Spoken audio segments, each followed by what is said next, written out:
Hum the first 3 notes of almost any song you love, and odds are good they came from the same 7 notes. Not 7 random notes pulled out of the air, but 7 chosen by one short recipe, and that recipe never changes. Think about how strange that is for a second. Pop songs, film themes, nursery rhymes, national anthems, the jingle in an advert you can't get out of your head. Wildly different music, written centuries apart, and underneath an enormous slice of it is the very same skeleton. Move that skeleton to a higher key, a lower key, any of the 12 keys on a piano, and it builds the same bright, familiar sound every single time.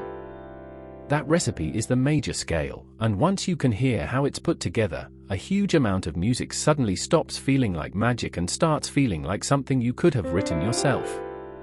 So forget memorizing it for a moment. We're going to build one from nothing, key by key, step by step, and by the end you'll be able to construct a major scale starting on any note, with nothing but 2 simple moves. Here's the entire formula, and the whole thing is built from just 2 sizes of step. The small one is a half step. That's the very next key over, with nothing skipped, the smallest move you can make on a piano. From a white key to the black key right beside it is a half step. So is the move from one white key straight to its neighbor when there's no black key between them.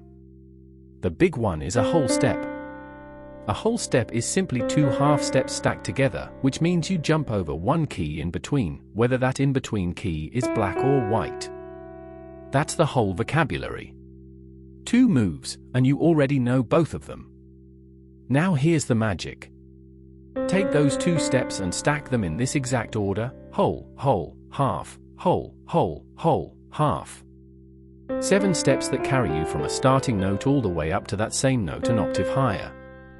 Say it out loud a few times until it sticks: whole, whole, half, whole, whole, whole, half, because that single string is the entire blueprint of the major scale. Get it into your head and you can build a major scale starting on any note at all. So let's stop talking about it and prove it on the easiest possible example. We'll start on C, because C major is the scale that hides in plain sight on every keyboard. Begin on C, our home note, the note we'll measure everything against. The formula's first instruction is a whole step. So from C we jump over the black key in between and land on D. The next instruction is another whole step, over the next black key, and that brings us to E. So far, so good. Now the formula calls for a half step, the very next key with nothing skipped, and here's the first lovely surprise. Look at the keyboard, there's no black key between E and F at all. They sit right next to each other. So our half step takes us straight onto F, no skipping required. From F a whole step lands on G. Another whole step reaches A. One more whole step gives us B. And then the formula's final instruction, a half step, and again there's no black key in the way between B and the C above it, so that last little step lands us home on C, an octave above where we started. Count what we actually touched on the way up: C, D, E, F, G, A, B, C, every single one of them a white key. That is the secret of C major, and it's not a coincidence. The recipe lines up so perfectly with the layout of the piano that you never need a single black note. That is exactly why C is everyone's home base, the first scale every student learns, and the easiest place to see the pattern naked. Now that we have the notes, let's talk about what each one actually does, because a scale isn't just a list, it's a little cast of characters, and each one plays a role. The first note, the one we started on, is called the tonic, and it's home. It's the center of gravity, the note everything else feels measured against, the place the music keeps wanting to come back to and rest. Play a few notes of the scale and then land on the tonic, and you can feel the music exhale. Now number these notes 1 through 7 as you climb, and you'll find that each degree has its own personality, its own pull toward home. But the one I really want you to listen for is the 7th, which in C major is the note B. You play it completely on its own, right after the tonic, and notice how it feels. It feels unfinished, doesn't it? Like a held breath, like a sentence stopped one word short. Here's why. The 7th sits just a half step below home, that tiny gap we talked about, and that closeness creates tension, a kind of magnetic pull dragging your ear up to the tonic. Composers have leaned on that pull for hundreds of years. It's the reason a melody can feel like it's straining towards something, and the reason the ending feels so good when it finally arrives. The 7th note leans, and the tonic catches it. So why does this particular pattern sound so bright, so resolved, so undeniably happy? Other scales exist, after all, and many of them sound dark or tense or strange. What is it about this specific arrangement of whole and half steps that reads as sunshine? It comes down to where those steps land, and there are two big reasons. The first one lives right near the bottom of the scale. The major scale puts a big, confident interval between the first note and the third, that span from the tonic up to the 3rd degree, and across cultures and centuries our ears have learned to hear that wide, open gap as cheerful and stable. It's the single most important sound that separates major from minor, and we'll come back to it again and again. The second reason is the one we just met. Because the whole thing closes with that leaning 7th resolving home, every trip through the scale ends with a satisfying click into place. You feel tension build, and then release. So there it is, the emotional fingerprint of the major scale in 2 strokes, brightness from the bottom, resolution at the top. And here's the promise that makes all of this worth learning, it is the same in every key. The pattern of steps never changes.